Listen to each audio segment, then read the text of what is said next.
चलिए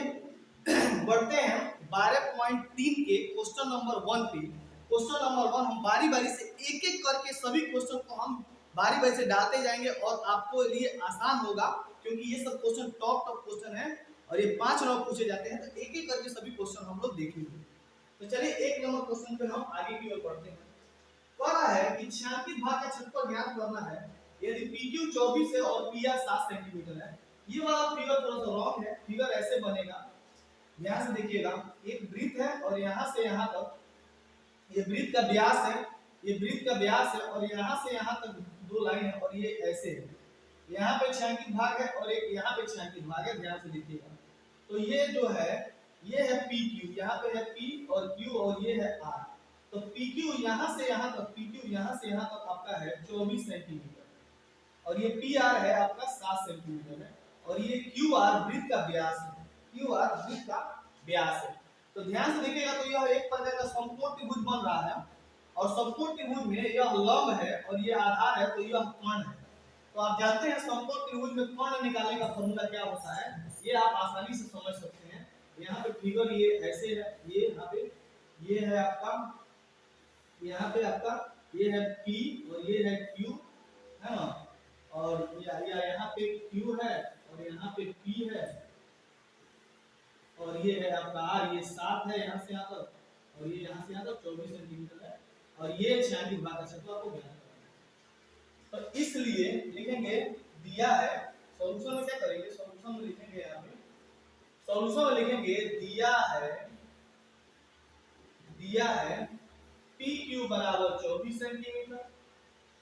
PR बराबर आपका 7 सेंटीमीटर, ये दोनों दिया हुआ है। इसलिए हम QR का मान निकालेंगे, जो वृत्त का व्यास है। तो आप जानते हैं QR का मान निकालने के लिए PQ का x² और प्लस PR का x² हम जोड़ देते हैं। तो PQ हमारा कितना है, तो एक सब 24 है, तो 24 का x² और PR चूंकि हमारा 7 है तो 7 का x²। 24 का होता है 576, तो 7 से 49 होता है, ये दोनों जुटेगा तो 625 होगा और 625 का वर्गमूल होता है 25 सेंटीमीटर। अब आसानी से आप कह सकते हैं क्योंकि QR क्या है, QR आपका QR वृत्त का व्यास है, QR वृत्त का व्यास है। यहाँ तक आप इसको उतार लीजिए, मैं इसको मिटा रहा हूँ, ठीक है, यहाँ तक आप उतार, इसको मैं मिटा रहा हूँ।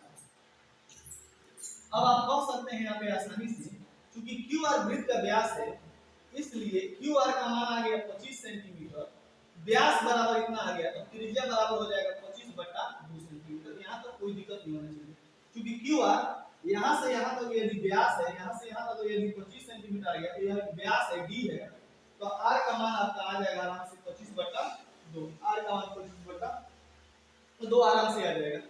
इसलिए लिखिएगा छायांकित भाग का क्षेत्रफल, छायांकित भाग का क्षेत्रफल बराबर, देखिए क्योंकि ये भाग आधा वृत्त है और ये भाग आधा वृत्त है, तो ये अर्धवृत्त के क्षेत्रफल में से, अर्धवृत्त के क्षेत्रफल में से यह त्रिभुज का क्षेत्रफल अगर हम घटा देते हैं तो ये छायांकित भाग का क्षेत्रफल आ जाएगा। क्योंकि आधा वृत्त से कोई मतलब नहीं है, तो ये एक अर्धवृत्त बना रहा है और इसमें इसके अंदर एक त्रिभुज बन रहा है, तो अर्धवृत्त के क्षेत्रफल में से, अर्धवृत्त के क्षेत्रफल में से हम त्रिभुज के क्षेत्रफल घटा देंगे तो हमारा छायांकित भाग का क्षेत्रफल आ जाएगा। तो लिखेंगे अर्धवृत्त का क्षेत्रफल, अर्धवृत्त का क्षेत्रफल माइनस त्रिभुज का क्षेत्रफल। तो अर्धवृत्त का क्षेत्रफल आप जानते हैं 1/2 पाई r x² होता है। ये त्रिभुज क्षेत्रफल क्योंकि समकोण त्रिभुज है तो आधार गुणे क्या हो जाएगा,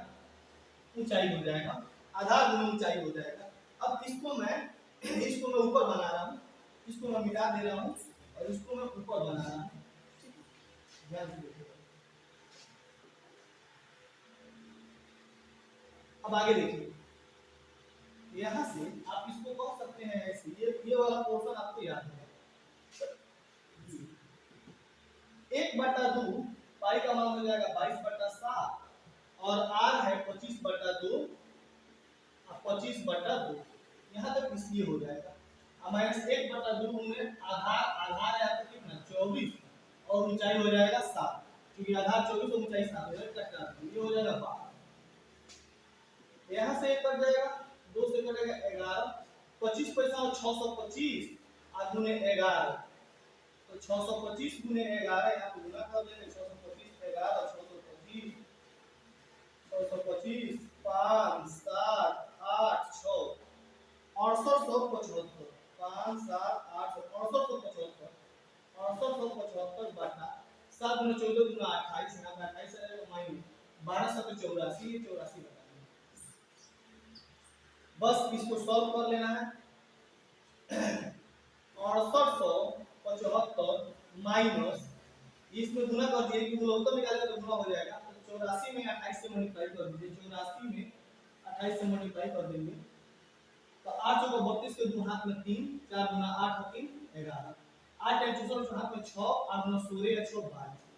2 6 1 7 ये हो गया 2 1 3 2372 और नीचे है आपका 28 बस घटा देंगे यही आपका राइट आंसर है घटा देंगे यही आपका राइट आंसर है घटा देंगे घटे तो 5 में से 2 गया तो 3 7 में से 7 गया तो 0 8 में से 3 गया तो 5 और 6 में से 2 गया 6 में से 2 गया तो 4 45 0 4523 हो जाएगा 5 में से 2 गया तो 3 7 में से 7 जाएगा 7 में से 7 जाएगा ये 2372 और गुना करोगे ये 25 को जब 625 में लगाएगा इसमें कर देंगे 625 और 625 5 7 8 675 सही है 28 में 84 से मल्टीप्लाई किए ये गलत 4 और 32 हाथ में 3 4 में 8 3 11 8 और 64 के 4 हाथ में 6 8 में 16 या 6 22 2 4 1 5 2 1 3 2352 आएगा 2372 लिखा है 2352 ये हो जाएगा 5 में 2 गया तो 3 और 7 में 5 गया तो 2 और ये हो गया 8 में 3 गया तो 5 और 6 में 2 गया 45 और 23 बटा 28 CMXY यही आपका राइट आंसर होगा 45 और 23 बटा 28 यही आपका राइट आंसर हो जाएगा हमारा माइंड बस यहाँ होना चाहिए कि हम इसका मान निकाल लेंगे कर्ण का मान निकाल लेंगे